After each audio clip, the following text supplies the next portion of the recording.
Bienvenue à tous.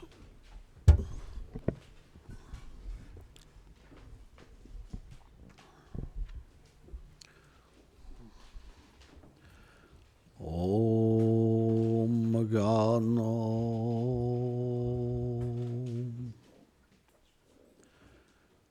Timilam Dasya Ganam Jalam Shalakoyo Shakshur Militam Jena Taisme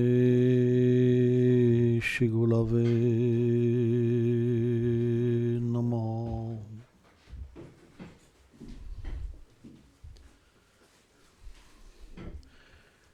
Shri Chaitanya Manubhistam Stapitam Yena Bhutale Swayam Rupa Kadamayam Dadati Swam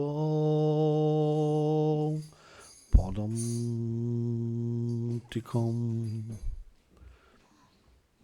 Hey Krishna Karuna Sindhu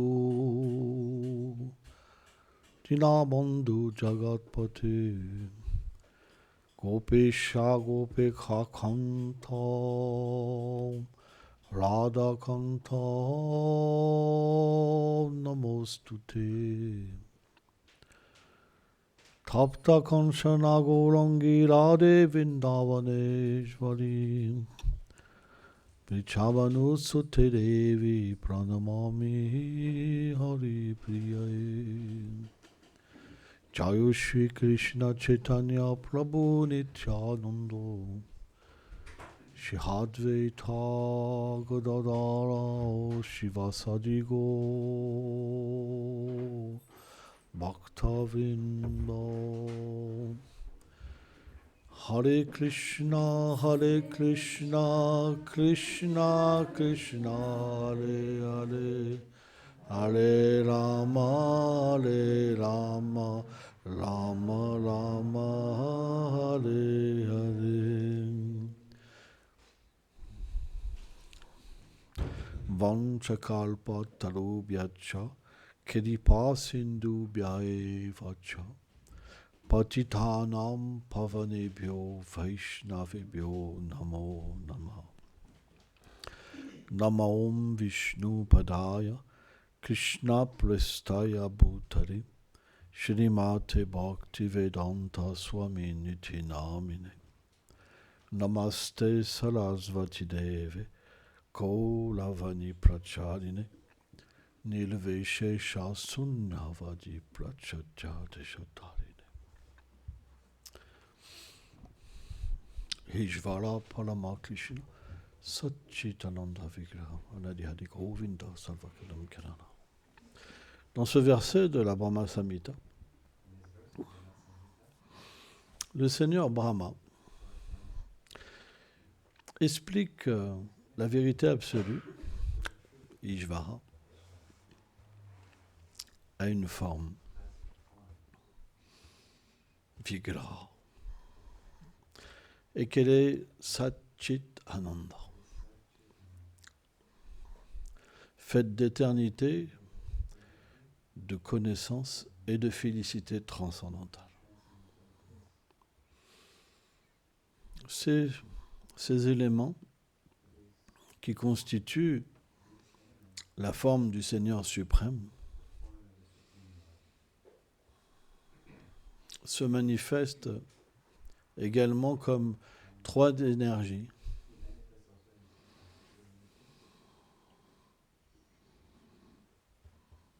Sandhini, Samvit, Hladini, qui sont à l'origine de toute la création. Que ce soit dans l'éternité, les planètes transcendantales éternelles, qui, comme le Seigneur, n'ont jamais eu de début et de fin. Ou comme les univers matériels, qui sont au nombre de plusieurs millions, et qui sont manifestés et non manifestés dans un cycle sans fin. Donc, lorsque le Seigneur dit Salva Kalanam, qu'il est la cause de toutes les causes, parce qu'il est la première cause. Donc il est naturellement la cause de toutes les autres causes. Puisque la cause originelle, c'est une personne. C'est pourquoi, dans la conception Vaishnav, tout vient par le Seigneur, directement ou indirectement. Krishna, lorsqu'il accompagne les êtres vivants en tant qu'Antaryami, l'âme suprême, situé à côté de l'être vivant dans le cœur, il est dans une position de neutralité. Parce qu'il n'a rien à faire avec notre folie. À l'état conditionné, on pense « j'ai des amis, j'ai des ennemis ». Une personne m'a fait du mal, il me fait du mal. C'est mon ennemi. Ça, c'est une illusion. Quelqu'un qui parle comme ça, c'est qu'il est dans l'illusion. Il n'est pas un Vaishnav. Vaishnav, c'est on voit le Seigneur dans toute chose, derrière toute chose. Dès qu'on voit autre chose, on n'est pas un Vaishnav. Si vous vous en prenez à quelqu'un parce qu'il vous arrive quelque chose, vous n'êtes pas un Vaishnav. Vous ne pouvez pas comprendre votre nature éternelle et votre relation avec Krishna. Ce n'est pas possible. Vous nourrissez l'illusion. Il m'a fait du mal. Il me fait du mal. Je l'aime pas. Lui, par contre, il me glorifie. Je l'aime bien. C'est une conception illusoire. Parce que dans la transcendance, il n'y a pas cette dualité. Parce que lorsqu'on est pur, on ne peut pas être ennemi, ni ami. Parce que c'est des conceptions matérielles. On le voit simplement, notre relation avec l'absolu. C'est pourquoi le spiritualisme parfait, dans une première étape de sa vie spirituelle, lorsqu'il devient libéré des influences des trois énergies matérielles, des trois gunas, l'ignorance, la passion et la vertu, alors il voit l'âme partout. L'atma tadva, il voit l'âme. C'est le plan de la vertu. C'est le plan le plus élevé matériellement. Parce que lorsqu'on est libéré, on peut voir notre forme et la forme du Seigneur. Srila Vishwanath Chakravarti Thakur explique ça. Transcendance, ça veut dire être introduit dans les divertissements éternels du Seigneur suprême. Lorsqu'on voit la nature de l'âme dans chaque être, Srila Vishwanath Thakur explique c'est la vertu. L'atma tattva. Donc, si on veut au moins progresser, on doit voir l'âme. Et l'âme, elle est dans l'arbre, elle est dans la fourmi. Tout ce qui vit, c'est parce que l'âme est présente et qu'elle est consciente. Alors on pourrait se demander, mais pourquoi un arbre a une certaine conscience, un animal a une autre forme de conscience, et pourquoi l'être humain a la conscience la plus élevée? C'est parce que chaque espèce dans la création est dotée d'une conscience particulière. C'est ce qu'on appelle le cycle de l'évolution. Mais lorsqu'on est un être humain, on a la conscience de Dieu. Lorsque vous avez un corps humain, vous êtes doté de la conscience de Dieu, de comprendre que vous êtes l'âme. C'est pourquoi le propre de l'être humain, c'est de se relier. Sans ça, excusez-moi, je vais être un peu sévère, les Écritures disent, sans ça, il ne veut pas mieux qu'un animal à deux pattes. Parce que l'animal, qu'est-ce qu'il fait? Il se reproduit, il se défend, il mange et il dort. Si on fait simplement ces 4 activités, on ne veut pas mieux qu'un animal. Parce que la conscience de l'être humain, c'est de comprendre Dieu et de se comprendre lui-même et de se relier et de se libérer. C'est pourquoi accepter un chemin spirituel, mais garder des conceptions de rancœur en nous, en pensant qu'il y a un autre élément que le Seigneur qui existe dans la création, c'est ce qu'on appelle l'illusion. Si vous gardez une rancœur, c'est que vous êtes dans l'illusion. Et dans l'illusion, vous ne pouvez plus rien comprendre. Et si vous cultivez trop l'illusion, à un moment, vous arrêtez votre pratique spirituelle. Vous ne pouvez pas cultiver de la méchanceté et développer l'amour. C'est contradictoire. Si vous voulez développer l'amour, il faut développer l'amour pour tous les êtres vivants. Il faut avoir le respect même pour une fourmi, pour tous les êtres. Tout le monde a le droit d'évoluer et de vivre. Et Srila Prabhupada, dans une teneur et portée, il explique que l'être humain, c'est l'ami de tous les êtres vivants. Malheureusement, dans cet âge de Kali, on voit que l'être humain a oublié d'être l'ami de tous les êtres. Et on est passé dans un monde d'exploitation. Pour notre bonheur, on est prêt à faire tellement de souffrance. Et cette souffrance, elle revient après à travers la nature matérielle sous la forme d'une souffrance qu'on ne peut pas éviter. C'est pourquoi, lorsqu'on tue trop d'animaux, qu'on on fait trop de choses mauvaises envers d'autres êtres vivants, envers la nature matérielle, alors toutes ces choses sont redonnées par la nature sous la forme de souffrance. Et parfois, on doit même plus souffrir que même ce que les êtres peuvent endurer sous la forme d'animal, de végétaux, etc. Donc, on doit comprendre ce principe de la loi du karma. C'est très important.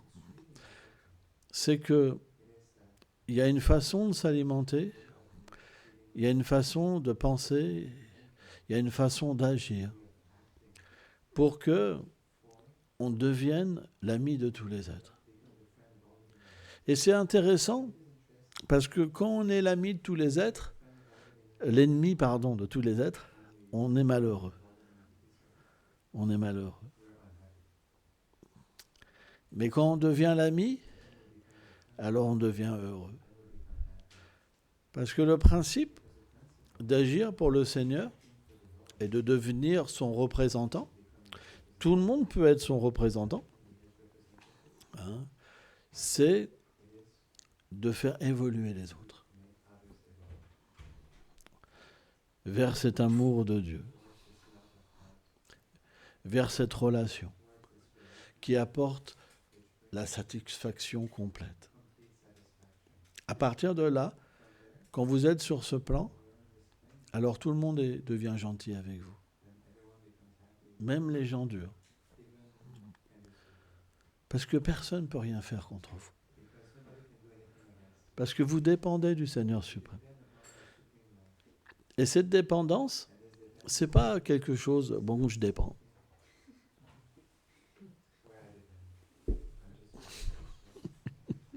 Non, le Seigneur est dans le cœur. Quand vous dépendez de lui, il prend soin de vous. Il vous donne tout ce que vous avez besoin. Mais vous n'avez aucun désir. Parce qu'être avec lui, c'est la chose la plus belle. Donc, c'est une vie extrêmement facile. Parce qu'il vous donne tout ce que vous avez besoin pour faire le bien. Et cette vie-là, elle est la chose la plus précieuse. Et c'est ce qu'ont prêché tous les grands saints. Ils veulent voir tous les êtres heureux. C'est ça un sadhu. Et bien sûr, il existe différentes voies, pas qu'une voie. Le principe du sadhu, c'est qu'il n'est pas sectaire. Parce qu'il comprend que beaucoup d'êtres sont différents et qu'il doit aussi exister d'innombrables voies pour que chacun puisse être relié à cette vérité. C'est pourquoi, dans certaines voies,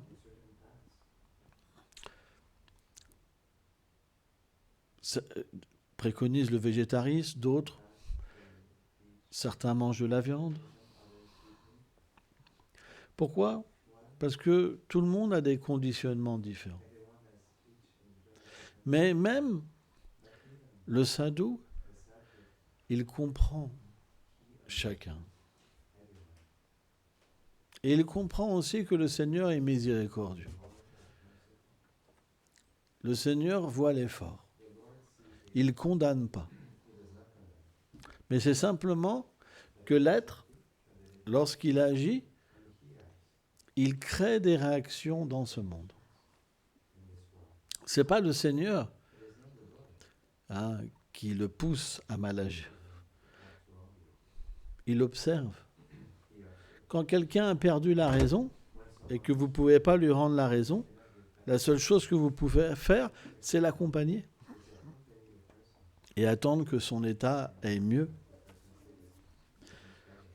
Et je vais là, ça va beaucoup tard. En fait, le Seigneur, simplement, il accompagne l'être vivant, comme un ami. Comme si vous avez un ami qui avait perdu la raison, mais que vous l'accompagnez. C'est parce que vous l'aimez. Mais il ne vous reconnaît pas, il ne vous accepte pas. Il peut même vous critiquer et vouloir vous faire du mal. C'est expliqué. En fait, qu'est-ce qui est le plus cher au Seigneur ? C'est son dévot. Et les êtres qui ont une très mauvaise nature, ils détestent les saints. C'est pourquoi les saints ils sont toujours faits persécuter par des gens mauvais. Pourtant, ils veulent le bien-être pour tous les êtres. Mais ils se font persécuter. C'est leur nature. Mais les saints, ils prient toujours pour eux. Parce qu'ils comprennent, par leur propre expérience, par leur propre expérience, qu'ils sont de nature spirituelle. Et que c'est simplement les couches qui recouvrent l'âme, qui empêchent de comprendre la nature de l'âme. Donc par leur propre expérience, cette réalisation de l'âme et de ce lien avec le Seigneur suprême Krishna, ils comprennent que cette réalisation, elle appartient à tous. Tout le monde peut avoir cette réalisation. Donc quand quelqu'un leur fait du mal, ils expriment de la compassion. Ils font cette chose parce qu'ils sont dans l'oubli de leur réalité. Jésus a prié comme ça. Pardonnez-leur, Seigneur, car ils savent pas ce qu'ils font. Et c'est très profond, parce qu'il est sur la croix cloué, et il prie pour ses agresseurs. C'est très profond, c'est très beau. Donc, quand on se rapproche de l'âme, on ne peut pas penser autrement. Je n'ai pas d'ennemis, et ceux qui me font du mal, c'est parce qu'ils ont oublié leur réalité et leur lien avec le Seigneur qui est amour. Et donc, ça nous rapproche encore plus du Seigneur. Ça nous rapproche encore plus de notre réalité. C'est ça un ami. C'est ça un ami. L'ami, ça veut dire qu'il aime son ennemi. Parce que grâce à celui qui pense être son ennemi, il progresse. C'est tellement beau et tellement profond. C'est pourquoi ce qu'on appelle un Vaishnav, c'est quelqu'un qui aime ceux qui lui font du mal. Quelqu'un qui n'est pas un Vaishnav, il n'aime pas ceux qui lui font du mal. Et à cause de ça, il perd sa connexion et l'amour pour tous les êtres vivants. L'amour, c'est pour tout le monde. Ce n'est pas simplement pour quelques personnes. Parce qu'on est tous des frères et des sœurs. On ne peut pas faire de discrimination. Et ça, c'est un bon travail. Parce que parfois, quand on accepte une forme de foi, on a du mal avec ceux qui acceptent une autre forme de foi. Ah, eux, là, ils ne sont pas comme nous, ça se sent.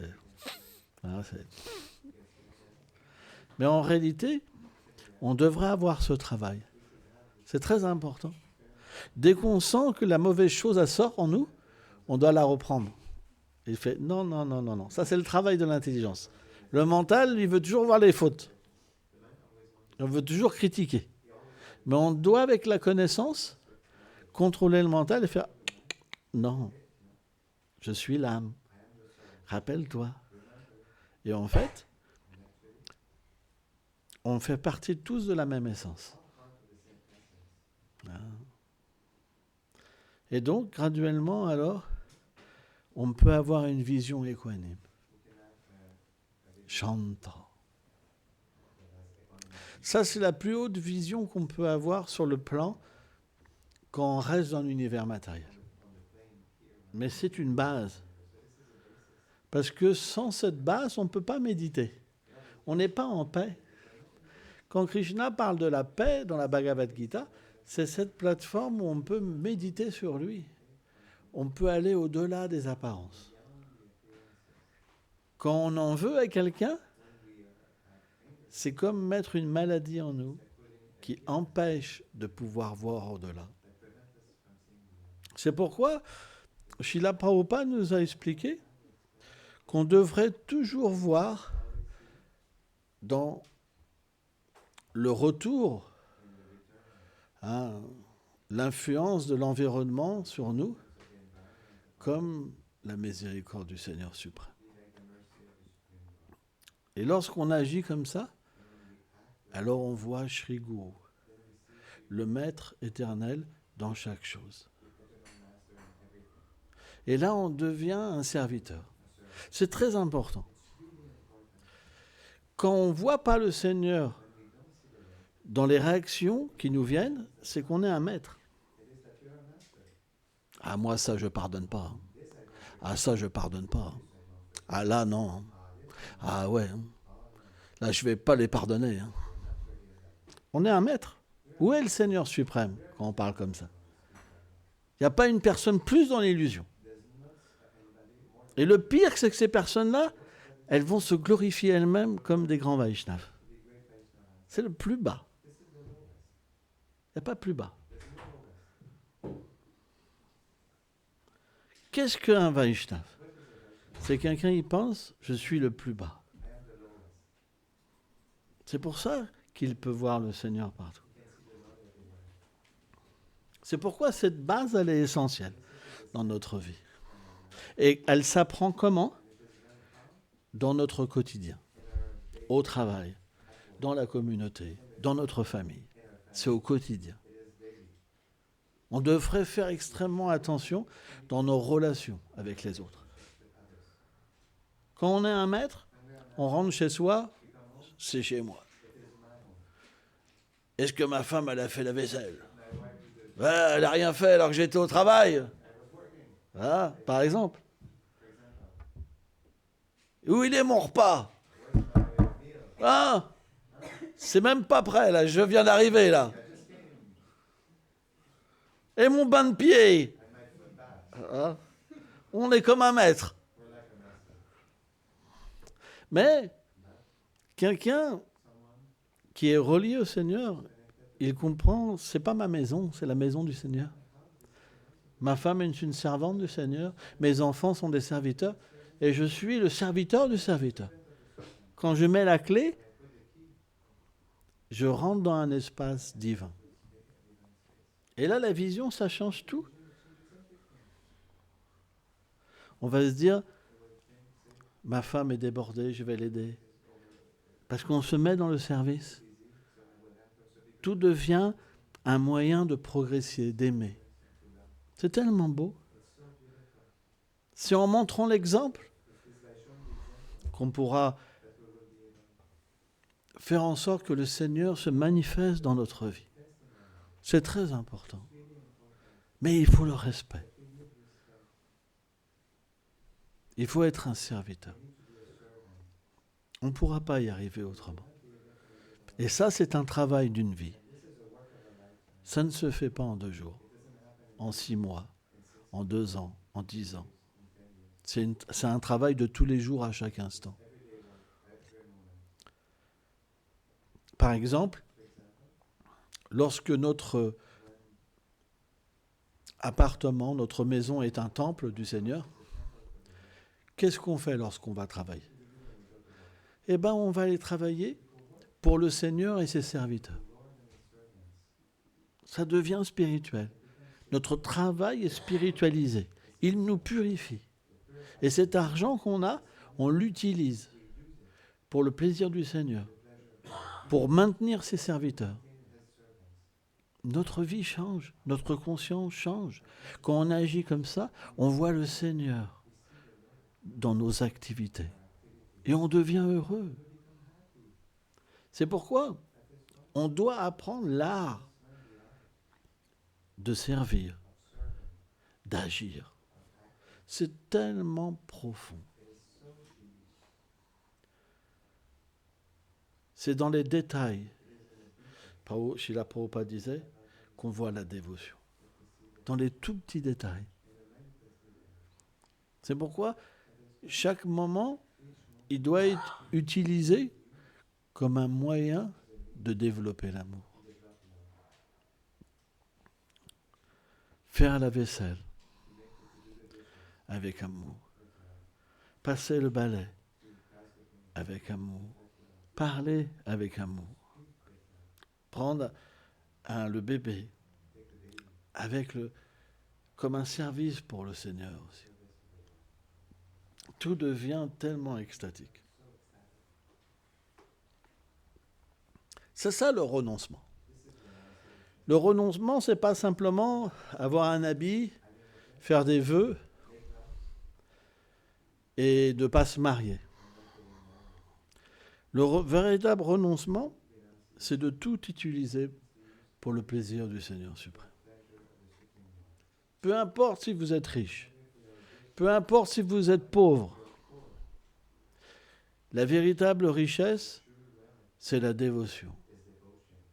Parce que lorsque la dévotion est atteinte, on peut entrer dans un monde que personne ne peut décrire, tellement l'opulence est élevée.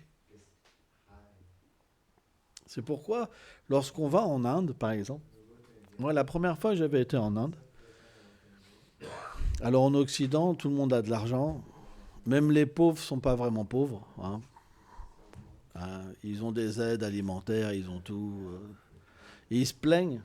Mais quand on va en Inde, la pauvreté, c'est quelque chose de différent. Ça veut dire rien à voir. Rien. Et j'avais été dans un petit village où les gens se fabriquaient des maisons en boue et en bouse de vache. Mais ils étaient tellement en paix et heureux. Et moi, je me disais, mais comment c'est possible ? Parce qu'ici, ils sont tous malheureux. Ils sont pleins d'anxiété, parce qu'ils ont tellement de désirs qu'ils n'arrivent pas à satisfaire. Ils sont frustrés. C'est comme une frustration qui augmente à chaque instant.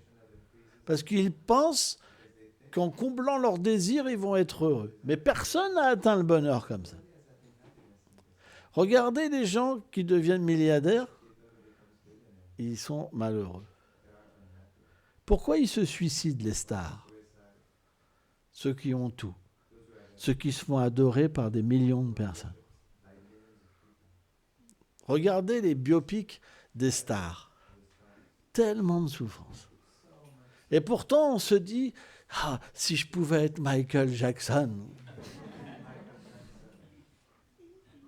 Par exemple. Hein, ils ont sorti un film il n'y a pas longtemps sur Michael Jackson. Et pourtant, si on regarde leur vie, il y a tellement de souffrance. Michael Jackson, il était obligé, pour avoir une vie normale, de payer des acteurs, de payer un magasin, pour qu'ils puissent entrer dans un magasin. C'était que des acteurs pour qu'ils puissent faire ses courses normalement. Vous vous rendez compte ? Tellement que c'est difficile à vivre quand on est Michael Jackson.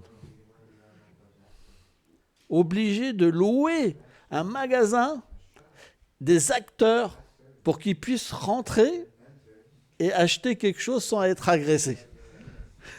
Vous vous rendez compte ? Et en plus, lui, il sait que c'est des acteurs, quelque part.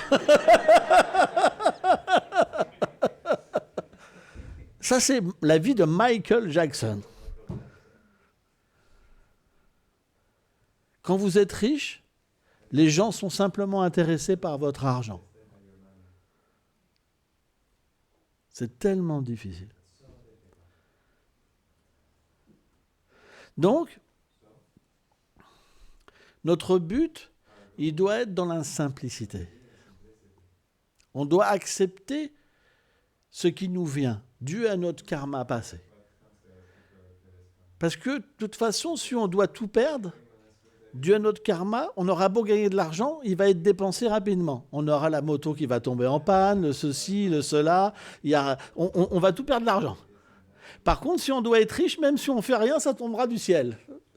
On verra des blocs de billets avec les parachutes descendre comme ça. Bon, c'est une façon imaginaire.